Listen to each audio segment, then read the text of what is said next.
We are taught from young ages that family is everything, that regardless of what happens, regardless of how they treat you, you have to forgive. You must endure. But what if that loyalty hurts you? What if kindness is being used as a weapon? What if the people closest to you are the ones blocking you from becoming who you truly are? Carl Jung, one of the most prominent psychologists in history, acknowledged this hidden struggle. He did not only explore the mind, he revealed the secret forces within families that keep us trapped: shame, resentment, emotional manipulation, and unconscious scars passed down like antiques. Jung didn't say, cut people off, he said, see clearly. And if you see clearly, you cannot unsee. 1. Emotional manipulation. They claim they love you, but that love comes with conditions. If you truly cared about me, you would do this. You are hurting me by living your own lifestyle. It begins small, subtle guilt trips, dramatic reactions, hidden rules. But with time, you start to shrink. You doubt yourself. You silence your needs only to maintain the peace. Carl Jung called this psychological possession, whenever another person's unresolved emotions take root in your mind and influence your actions. Most frequently, this isn't done intentionally. The parent or relative may feel that they are helping you, but underlying it lies an unwillingness to face their own pain. And so they try to deal with it through you. You turn into the emotional caretaker, the scapegoat, or the rescuer. But none of these are your responsibilities.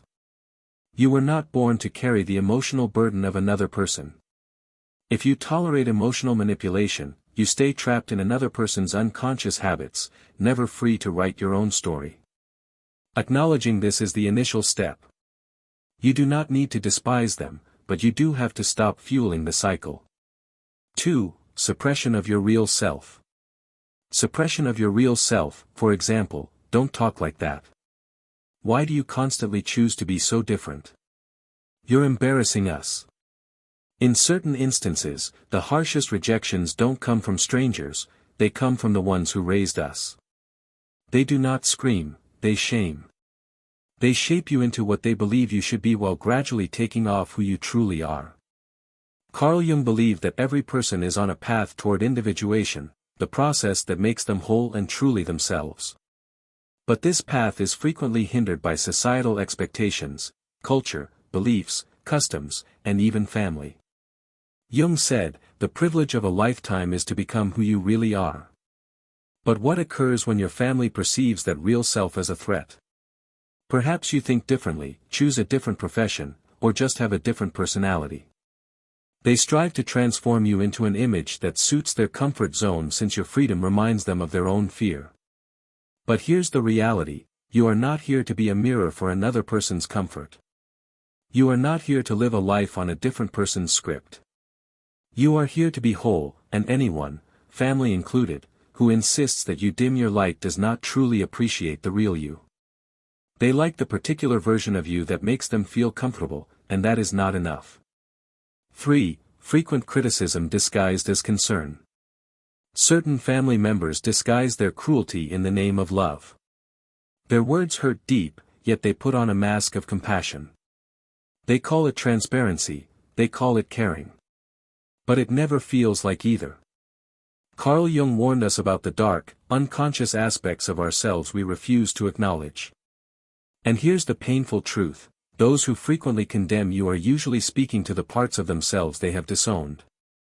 If they say, you will never succeed doing that, they might be reflecting failure they never made peace with.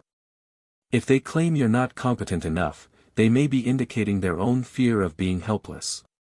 But rather than healing, they project. They take what's damaged in them and place it on you. And if you're not mindful, you will begin to believe that voice. You will call it reality. Jung said that projection is one of the major obstacles to self-awareness. Anything that irritates us about other people can lead us to an understanding of ourselves. But if irritation develops into continual criticism, it becomes a weapon. You don't owe anybody access to your thoughts, your ambitions, or your heart, particularly when they just use it to bring you down. Even if they claim they're just being sincere, you might love someone sincerely and still disapprove of the roles they try to force on you. 4. Verbal and emotional abuse. Verbal and emotional abuse, normalized as, this is just how they are. They didn't mean it. It's just the way they talk. That's just their nature. How many times have you heard this? How many times have you told that to yourself? Carl Jung understood that what we normalize at a young age, we take into adulthood as normal. And what's normal frequently seems like love. But here's the reality: being repeatedly insulted, shouted at, disregarded, or ignored is not love, it's abuse. Even though it's not physical. Even though it's just words. Whenever someone regularly goes against your emotional boundaries, humiliates you, gaslights you, mocks your distress, and then asks forgiveness without change, they're not loving you, they're manipulating you. Jung spoke frequently of the wounded inner child, the component of us that keeps on seeking love in the places we first experience sorrow. And so many of us keep returning to relationships that mimic those traumatic events, not because we're vulnerable, but because we were never taught what genuine safety feels like. And here is the terrible part: the longer you stay in these circumstances, the more likely you are to feel you deserve them, that this is just what love is.